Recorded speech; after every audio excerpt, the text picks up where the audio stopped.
All right, everybody. Thanks for joining us again. Just a reminder, this is the State Department of Transportation's Protect Our Water Conference, and we thank you all for being here. For this session, my name is John Lowry. I'll be your moderator, and the session you're in right now is the U.S. Army Corps of Engineers Honolulu District Regulatory Program Overview. So if you meant to be in another session, too bad. You should just stay here. The session is being streamed also virtually, and at the end of the presentation, the speaker will have a few minutes for questions, maybe more than a few minutes. And if you're too shy to raise your hand, we encourage you to raise your hand and ask a question, but also the speakers will be available in between sessions if you want to track them down and ask your question one-on-one. And for virtual attendees, please use the Q&A section to ask questions, and those will get relayed to us. So I'm going to introduce now Michael Maaninen. He told me how to pronounce his name several times, but he's got those two A's, and it's a little confusing being in Hawaii here. He's a regulatory biologist with the U.S. Army Corps of Engineers, having transitioned to Honolulu District in 2020. Since then, he has worked throughout the district's diverse area of responsibility from the Hawaiian Islands to Guam and the Commonwealth of the Northern Mariana Islands. In addition to his duties as a regulator, he also serves on the Honolulu District Emergency Temporary Power Planning and Response Team. In that capacity, he has deployed to multiple disaster areas, providing emergency power to vital infrastructure, most recently to Southwest Florida in response to Hurricane Ian. So please welcome Michael.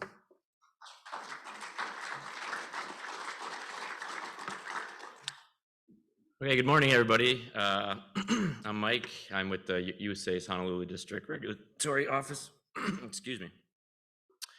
I wasn't sure, everybody might have varying experience with our regulatory program, so this presentation is a little bit more high level, but if you want to get in the weeds, we can certainly do that. So what do?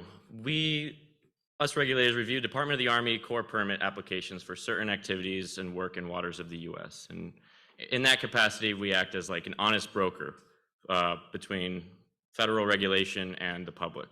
So we aren't a proponent or opponent of any project. We kind of, how do you say, like, excuse me. Yeah, so we're not, we just follow the letter of the law and we regulate projects as the law states. Our regulatory mission statement is to protect the nation's aquatic resources while allowing for reasonable development through fair, flexible, and balanced permit decisions. We work under two main authorities. One is Section 10 of the Rivers and Harbors Act and Section 404 of the Clean Water Act. Section 10 governs structures and work in, over, and under navigable waters. In the Honolulu District, navigable waters is defined as waters that are subject to the ebb and flow of the tide. So any tidally influenced waters, streams, drainage ditches, things like that would fall under a Section 10 navigable water. Section 404, we regulate the discharge of fill or dredge materials into waters of the U.S. So here's a diagram. You can see that our jurisdiction under our two authorities overlap. Section 10 goes up to the mean high water mark in tidally influenced waters, and Section 404 will go up to the high tide line, or as a proxy in Hawaii, we use the mean high water mark. And in Section 404 waters, like such as streams, if it's not tidally influenced past where the tide influences, it would just be Section 404. We only regulate the discharge of fill material. So we have certain types of water in the U.S. that we consider geographic jurisdiction. One is a traditionally navigable water. That would be your tidally influenced waters. Two would be a relatively permanent water, meaning waters that flow for over 3 months of the year. A non-relatively permanent water, and abutting and adjacent wetlands. Now, 3 and 4, the non-relatively permanent waters and adjacent wetlands, they might be jurisdictional, not always are. You have to prove a significant nexus to a traditionally navigable water. So it has to demonstrate a physical, chemical, or biological connection to a traditionally navigable water for it to be considered jurisdictional. What's not considered waters of the U.S. is isolated wetlands, upland drainages, non-relatively permanent waters that do not have a significant nexus and adjacent wetlands, and then wastewater treatment systems like lagoons, treatment ponds, things like that.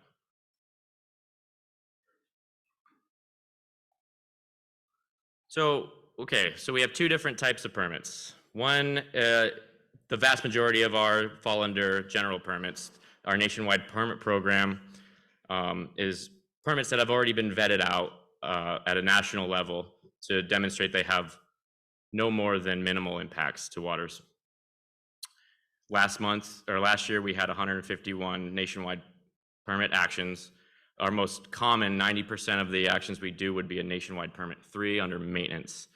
And we'll go more into the maintenance permits later. And then we also have regional general permits, which would be, I think we finally just did one in Hawaiian Islands on Oahu for stream mouth clearing projects. But typically we might have one now. I'm not sure if it's been completed yet. And also, so that's what we have under general permits. Our typical processing time is 60 days for a nationwide permit. And that is variable. Consultations can make that go a lot longer than 60 days. And some projects, easier, non-controversial projects, we can do well under 60 days. But that 60-day mark, you can use that as a benchmark. We also have standard permits, which would include standard individual permits, letters of permission. Those permits are vetted out more. For a standard individual permit, you do a full NEPA analysis and a full public interest review. And letters of permission, you do have to do your public interest review for that. Now, the typical processing time for those is 120 days. Again, it can go far longer than that depending on consultation. So when would you need a permit? In tidal waters such as ocean, harbors, stream mouths that are near, stream mouths that hit the confluence of the ocean, we regulate work on structures within the waters of the U.S., and that has a specific definition. For example, work of structures would be the construction or installation of piers, wharves, bulkheads, marinas, ramps, boat lifts, intake structures, outfalls, and cable or pipeline crossings. And Section 10 regulates things or work over, under, or within the waters of the U.S. So directional drilling for cables, or say like electrical lines over a traditionally navigable water, that would fall under the definition of work and be regulated under Section 10. In 404 waters, which overlaps tidal and fresh waters, we regulate the discharge of fill material. And that's for temporary and permanent discharge. So if you're using sandbag cofferdams for your BMPs, that would fall under discharge of fill material and require a permit. Examples, like I said, sandbag berms for stream diversions, mechanized pushing of sediment, construction of in-water access staging, mechanized veg removal, projects like that. Most of them maintenance, bridges, culverts, things like that. So this is everybody's favorites, no permit required. When we do not require a permit is if your project falls outside of our jurisdictional line of the ordinary high water mark. So if your work is if you're discharging fill, but it's above the ordinary high water mark of the stream or the high tide line, no permit would be required. It would not fall within our regulation. You do not need to reach out to us. There are non-regulated activities. And then we also have Section 404F exemptions for maintenance that only apply in Section 404 waters. So any work that you're doing within a Section 10, you cannot get an exemption for that. And we'll go more into that here. Specific for Nationwide Permit 3 maintenance, the vast majority of our projects. Key points for this, it's the repair, rehabilitation, removal, or replacement of previously authorized serviceable structures or fills. Good example, we do many bridge projects that require maintenance, scour repair, they'll remove and replace structures. That would fall under a Nationwide 3 permit. I guess it says here, minor deviations. It allows for minor deviations, so you don't have to fall within like the exact in-kind replacement. You can do minor deviation to the original structure. the removal of accumulated sediment limited to the minimum necessary to restore the waterway, and it can go 200 feet past the structure. So that would fall under a nationwide 3 to dredge. And it authorizes temporary structures, fills, and work, such as BMPs and things like that. It does not allow for maintenance dredging for the purpose of navigation or new stream channelization. So maintenance 404F exemptions, they only apply in section 404 waters, and you can only qualify for the section 404F exemption if there's no change to the scope, method, or character of the original design. So it has to be an in-kind replacement of the original design. Examples for this are debris and sediment removal using a bulldozer that pushes sediment around an existing concrete line channel, replacing dislodged stones from breakwaters to restore previous designs. Right now we have many projects that were damaged in Hurricane Lane that they're just doing in-kind replacement, spall repair, things like that. Those all apply for 404F exemptions. Now, if you have a discharge of fill material outside of that, so say you're putting in a sandbag cofferdam within the stream to dewater, that would require the permit. So your actual work might be just the repair for the bridge, but so that would qualify for the exemption. But if you do the sandbags, that does not. So that would require a permit. And there are cofferdams out there that you can use. Portadam, for example, that would not be considered a discharge of fill. It's more like sandbags, fill, dredge materials, things like that is considered fill. And so this is how we get permits. We are all paperless now. You apply online, or our app PCN, pre-construction notification, is online, and you fill that out, submit it with your plans to our general inbox at cepoh-ro@usace.army.mil.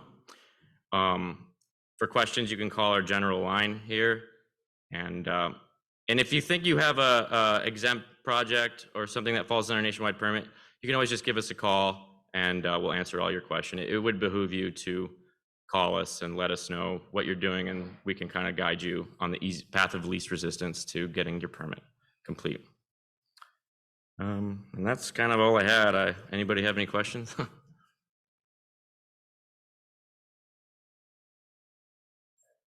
What's up? Looking for DOT, we had that scenario where we tried to gain exemption.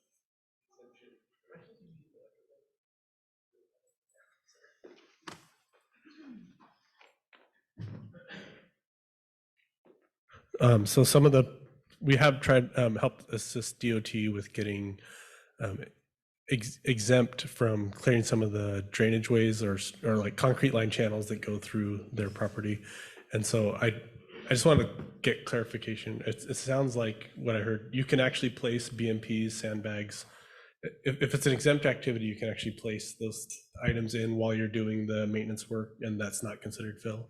It is considered fill. Oh, it is considered fill. Depends on the BMP. So there are BMPs that aren't considered fill. Sandbags would be. Okay. Now, like a portadam, it's sort of like frames, these metal frames that you go around and then you put mats over. That would not be considered fill and would fall for the exemption. Okay, so yeah, that's one of the issues we've ran into problems with.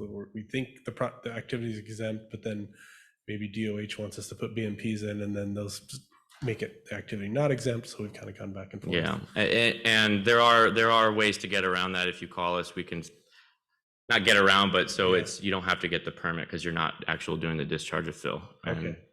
And, that might be a route to go through to ease up the permitting process. And I guess I should bring this up. So we had a change in our regional conditions with the issuance of the 2022 nationwide permits. So before every permit or every project was reporting, any work that was being done or discharge of fill within the waters of the US was reporting.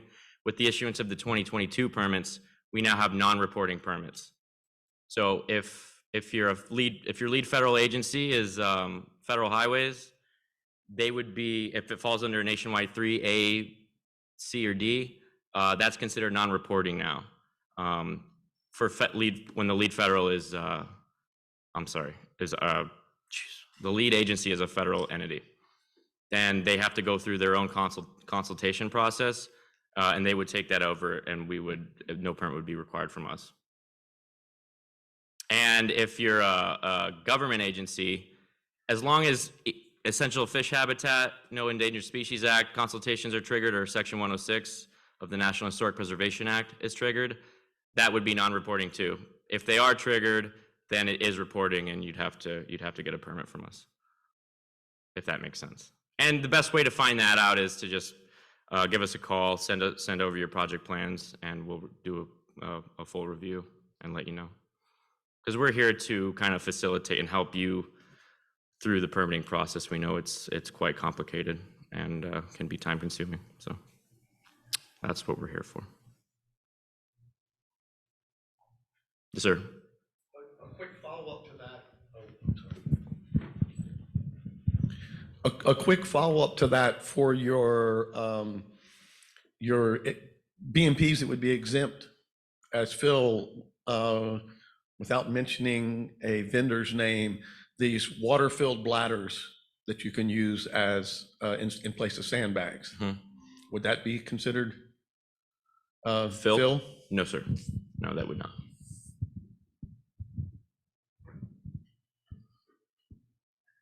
And on that same subject, I have one more. What about pushing? So if it's exempt, we're found a way around using fill, not using BMPs that aren't considered fill. But then when we actually remove the debris, I feel like sometimes we've heard that we have to actually scoop that directly out and into a loader, and if we push the debris, it becomes fill. Yeah, so, it does. Okay.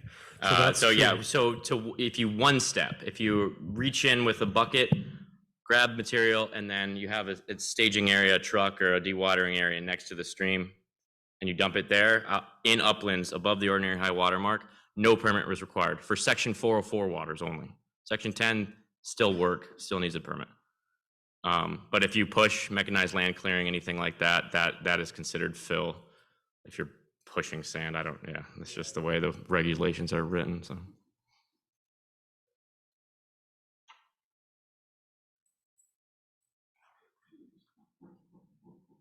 I can shout.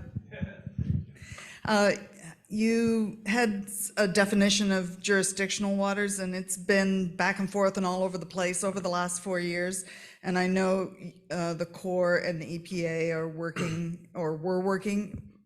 Is that definition what came out of that, or are we still expecting something different? What I posted on this is what it stands as now, and it's always set to change with administration changes. Lawsuits happen, and we have to change our rules. But as of right now, the jurisdictional, and I could go back to that slide if you'd like. This is what would be jurisdictional now, the waters of the U.S. But Baron, I mean, it's as confusing for us as it is for you guys when we get these changes constantly, and it's frustrating. I get it. But as of now, this is as it stands. It's good to hear that it's confusing for you too.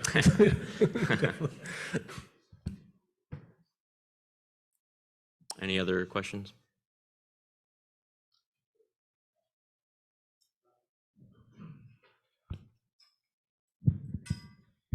Do you have a turnaround timeline when we submit these applications to you?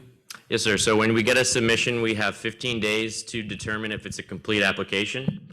If not, then we'll request more information if needed.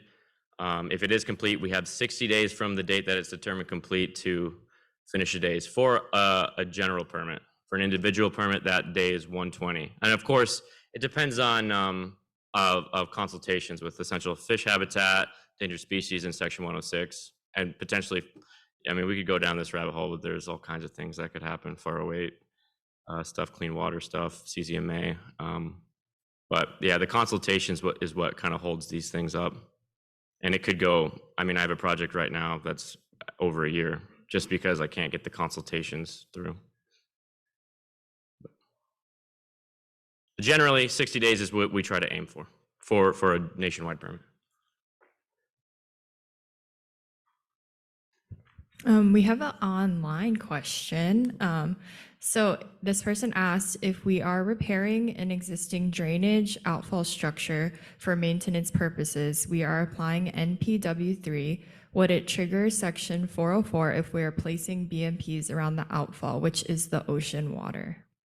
Depends on the BMP. If it's just like a silk curtain, we don't regulate silk curtains. We generally don't regulate BMPs unless it's considered a discharge of fill.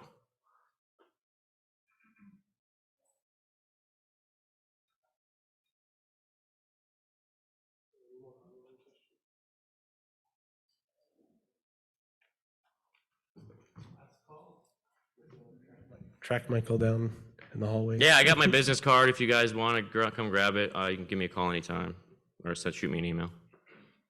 All right. All right. Well, thanks for giving us a little extra time to get to the food out there before the other session gets out. Thank you.